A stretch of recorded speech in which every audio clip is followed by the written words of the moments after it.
Hello students, आज के video में हम बहुत सारी टर्म्स के बारे में जानेंगे।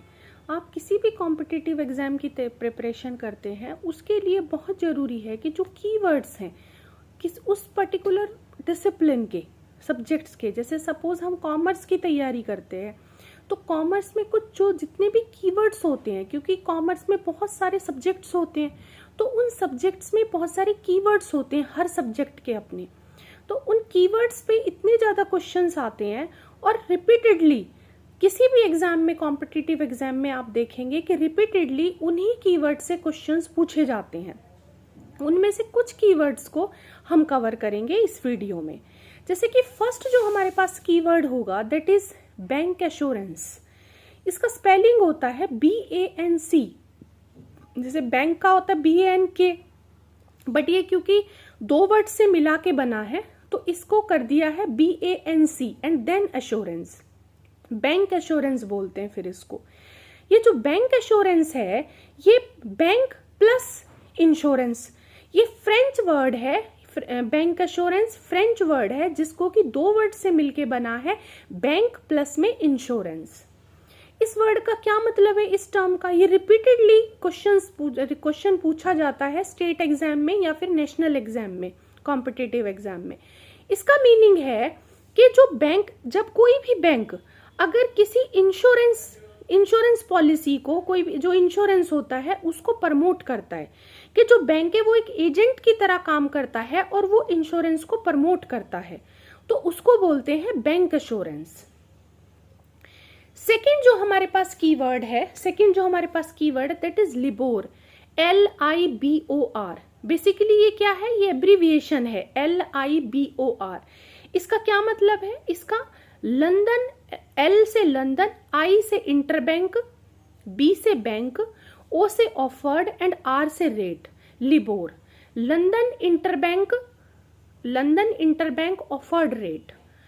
ये क्या है? ये हमारे पास it serves as a globally accepted benchmark interest rate है। ये कि जब जो बैंक है जब वो आपस में एक दूसरे से पैसा उधार लेते हैं तो ये वाला जो इंटरेस्ट रेट है ये ग्लोबली आपका अप्लाई होता है, इसको बोलते हैं लिबोर। ये बहुत सारे कॉम्पिटिटिव एग्जाम में रिपीटेडली ये क्वेश्चन पूछा गया है।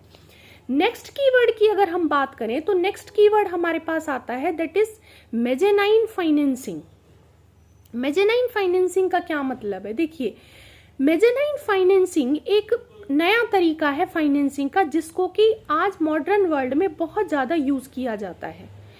ये इन्वेस्टर्स को बहुत ज़्यादा अट्रैक्ट भी कर रहा है क्योंकि इसमें इन्वेस्टर्स को ज़्यादा अमाउंट में इंटरेस्ट रेट मिलता है, उनकी ज़्यादा अर्निंग होती है। लेकिन इसमें जो ये सिक्योरिटी रखी जाती है, जो इसमें मॉर्गेज रखा जाता है, सिक्योरिटी रखी जाती है, वो सिस्टम इसमें नहीं होता है। कोई भी कोलेटरल सिक्योरिटी नहीं होती है इसमें क्या है? ये एक हाइब्रिड मेथड है फाइनेंसिंग का। इसमें क्या है कि जो डेप्ट और इक्विटी, कि आप बेसिकली जो बेसिक फॉर्म है ये इसमें डेप्ट में ही पैसा दिया जाता है, लेकिन जो कंपनी है वो उनको ये ऑफर करती है कि अगर जो कंपनी है वो डिफॉल्टर हो जाती है, वो पैसा नहीं दे पाती है, डेप्ट का पैसा नहीं चुका पाती है, तो बाद में जो इन्वेस्टर है, जो डिबेंचर होल्डर है, वो जो अपना पैसा है वो इक्विटी में कन्वर्ट कर लेगा। अब वो इक्विटी में क्योंकि पैसा कन्वर्ट हो जाता है बाद में, और बाद में जब अगर कंपनी इंसॉल्वेंट हो जाती है, इंसॉल्वेंट के टाइम पे इनको जो पैसा है, लेकिन जो वो प्राइम जो सिक्योर्ड आपके क्रेडिटर्स होते हैं उनके बाद इनको पैसा मिलेगा। तो मेजेनाइन फाइनेंसिंग ये बहुत ज़्यादा अट्रैक्ट कर रही है। इस पे इंटरेस्ट रेट बहुत ज़्यादा होता है लेकिन इस पर कोई भी कोलेटरल सिक्योरिटी नहीं रखी जाती है। ये एक तरीके से हाइब्रिड मेथड ही हो गया हमारा, कि पहले हमने डेप्ट और इक्विटी का मिक्स, कि अगर कंपनी डिफॉल्टर हो रही है डेप्ट का पैसा चुकाने में तो वो इक्विटी में कन्वर्ट कर देती है इन्वेस्टर के पैसे को और वो ओनर बन जाते हैं कंपनी के। नेक्स्ट हमारे पास जो कीवर्ड आता है जो कि रिपीटेडली जो रिपीट हुआ है दैट इज वाटर्ड कैपिटल। अब यहाँ पर इस वाटर्ड कैपिटल का क्या मतलब है? Watered capital is the excess of total capitalisation over the real value of the long term assets. कैसे हम इसको डिफाइन करेंगे? फॉर एग्जाम्पल, एक किसी कंपनी की जो असेट है उसकी जो वैल्यू है वो 80,000 है। एक मशीनरी कंपनी खरीदना चाहती है, एक मशीनरी, उसकी जो वैल्यू है, रियल वैल्यू है वो 80,000 है, लेकिन कंपनी ने उसको खरीदने के लिए 1 लाख रुपया खर्च किया है। ये मे बी इन्फ्लेशन की वजह से भी हो सकता है, लेकिन कंपनी ने 1 लाख रुपए खर्चा किया जबकि उसकी रियल वैल्यू कितनी है, 80,000 है। इसका मतलब कि जो कंपनी की बैलेंस शीट है वो ओवर वैल्यूड हो जाएगी, कि जो कैपिटलाइजेशन है, जो टोटल कैपिटलाइज वैल्यू है वो ज्यादा हो जाएगी, क्योंकि वैल्यू कितनी थी, 80,000 एक्चुअल में, लेकिन खरीदा कितना है कंपनी ने उसको, 1 लाख में, तो कैपिटल ज्यादा दिखेगी कंपनी की बैलेंस शीट में। तो यही जो एक्सेस वैल्यू है, जैसे 20,000 क्या है, एक्सेस वैल्यू, ये जो 20,000 एक्सेस वैल्यू है of total capitalisation over the real value of the long term assets is known as the, ये वाटर, इसको बोलते हैं वाटर्ड कैपिटल कंपनी की। जनरली इसको कंफ्यूज किया जाता है ओवर कैपिटलाइजेशन से, लेकिन देखिए क्या है, इसमें थोड़ा सा डिफरेंस है। कैसे? सपोज कंपनी कई बार प्रमोशनल इवेंट के लिए भी ऐसा कर सकती है कि वो अपने आप को ओवर वैल्यूड दिखाना चाहती है, ओवर कैपिटलाइज कैपिटल को ज्यादा दिखाना चाहती है बैलेंस शीट में। लेकिन देखिए ये ओवर कैपिटलाइजेशन से अलग है। कभी कभी ऐसा भी हो सकता है कि वाटर्ड कैपिटल है, उसमें वाटर्ड कैपिटल है, लेकिन वो ओवर कैपिटलाइजेशन नहीं बन सकता है। क्यों? ओवर कैपिटलाइजेशन कब होता है? जबकि जो कंपनी है उसकी कैपिटल ज्यादा दिख रही है बैलेंस शीट में, लेकिन जितना उसको अर्न करना चाहिए उसके प्रोपोर्शन में उतना वो अर्न नहीं कर पा रही है, तो ओवर कैपिटलाइजेशन का केस है।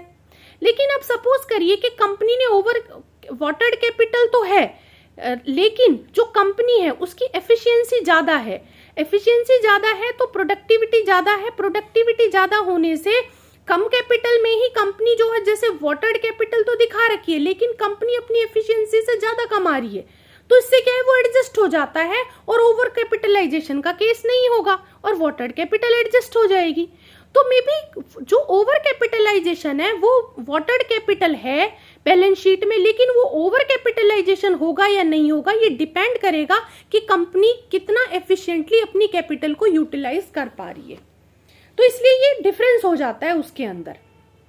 बट बेसिकली हम यहाँ पर वाटर्ड कैपिटल को समझ रहे हैं। तो वाटर्ड कैपिटल क्या है कि excess of total capitalisation over the real value of the long term assets of the company, it is called an watered capital। ठीक है।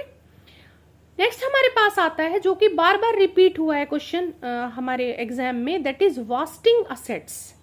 वास्टिंग असेट्स नाम से ही पता चल रहा है आपका। देखिए वास्टिंग असेट्स क्या है, बहुत सिंपल सी टर्म्स में मैं आपको बताती हूँ कि ऐसी असेट जो कि टाइम पे सारी की सारी क्या हो जाती है, उनकी वैल्यू कम हो जाती है और वो वैल्यू एक दिन कम होते होते वो वैल्यू एक दिन उनकी खत्म हो जाएगी। ऐसी जो असेट्स होती हैं वो वास्टिंग असेट्स की कैटेगरी में आती है। जैसे कि आप बोलेंगे कि सारी कैपिटल फिर तो ऐसी होती है जिन पर डेप्रिसिएशन लगता है। यस, जो ये वास्टिंग असेट्स होती है।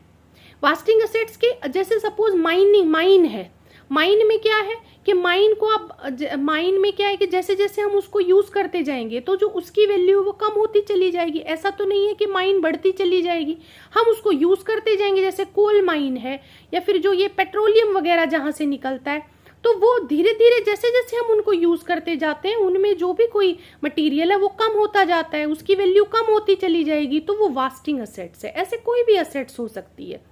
कॉपीराइट और पेटेंट, जो कॉपीराइट और पेटेंट है इनको भी वास्टिंग असेट की कैटेगरी में रखा जाता है।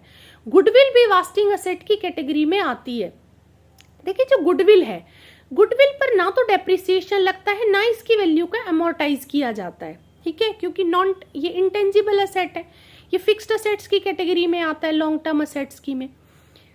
इसको डेप्रिसिएशन तो नहीं लगा सकते क्योंकि इंटेंजिबल है, तो अमोर्टाइजेशन, इसको अमोर्टाइजेशन भी नहीं होता। लेकिन गुडविल कैलकुलेशन का मेथड होता है, उस मेथड से गुडविल को कैलकुलेट किया जाता है। फिर देखा जाता है कि क्या गुडविल की वैल्यू कम हुई है पहले से। अगर कम हुई है तो इसको इम्पेयरमेंट ऑफ असेट बोला जाता है और इसको राइट ऑफ की कर देते हैं। फिर हम जैसे कि गुडविल को हम राइट ऑफ करते हैं प्रॉफिट एंड लॉस से, तो उसको हम राइट ऑफ करते जाते हैं। ये हमारे पास में वास्टिंग असेट्स होती हैं जिनकी वैल्यू कम होती जाती है। ठीक है। नेक्स्ट एक हमारे पास बहुत ज्यादा न्यूज में है term, that is green washing. Green washing का क्या मतलब होता है? देखिए, ग्रीन वॉशिंग का क्या मतलब है कि कोई भी कंपनी जो ये दावा करती है, जो ये अपनी प्रमोशनल स्ट्रेटेजी में ये दावा करती है कि वो सारे के सारे जो है वो ग्रीन जो प्रोडक्ट वो बनाती है वो प्रोडक्ट उसके एनवायरनमेंट फ्रेंडली है, और ये जो सारे प्रोडक्ट हैं ये एनवायरनमेंट फ्रेंडली है, इनका एनवायरनमेंट पर कोई भी हार्मफुल इम्पैक्ट नहीं है, मतलब ये नेचुरल प्रोडक्ट है सारे के सारे। लेकिन एक्चुअल में वैसा होता नहीं है। वो सिर्फ और सिर्फ क्या करती है, वो फॉल्स एड दिखा रही है अपना, वो फॉल्स प्रमोशन कर रही है। इसी को ही बोला जाता है ग्रीन वॉशिंग। हमने देखा है बहुत सारी कंपनीज के प्रोडक्ट ऐसे हैं जो कि ये दावा करते हैं कि वो इको फ्रेंडली हैं, वो एनवायरनमेंट फ्रेंडली हैं, और लेकिन वो नेचुरल होते ही नहीं है, वो जबकि हार्मफुल इम्पैक्ट है उनके एनवायरनमेंट पर। इसी को बोला जाता है ग्रीन वॉशिंग। तो ये इतनी सारी जो टर्म्स हैं, ये ऐसे क्वेश्चंस हैं जो कि बार बार रिपीट हुए हैं हमारे कॉम्पिटिटिव एग्जाम में। ठीक है, तो नेक्स्ट वीडियो में हम और भी इसी तरीके की टर्म्स को क्लियर करेंगे। Thank you.